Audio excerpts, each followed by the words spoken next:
Good day, sir. My name is Jesus Kimajo from BSID 2A. So today we're papakita ko yung ATM model. So ito, i-run muna natin to.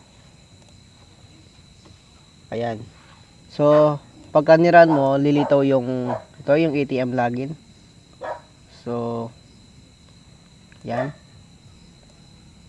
So dito makikita mo dito yung username at password ng ano mo. So sa username is yung nilagay kong username is Kim. Tapos yung password ko is 2005.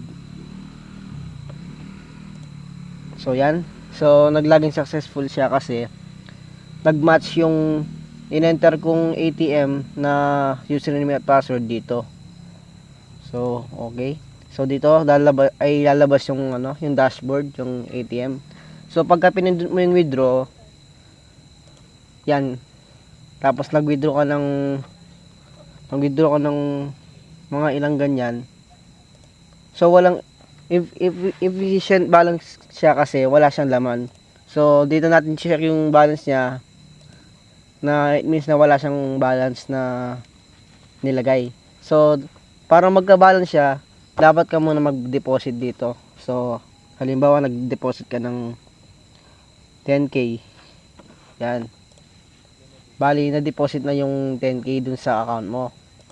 Tapos pagka-check mo, ito, yung kung anong nilagay mo dun sa deposit, siyang lilitaw sa balance mo.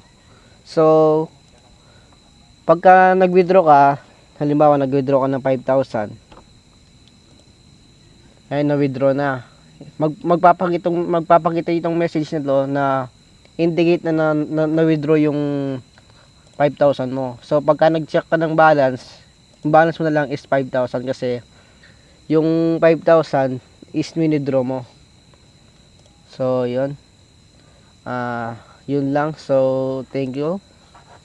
Kapag nagpindot ka ng logout, meron siyang confirmation na kung mag-logout ka na talaga.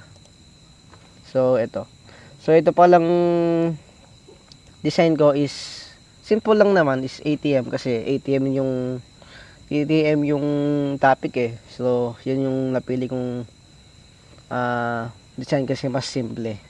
So yun lang. So thank you.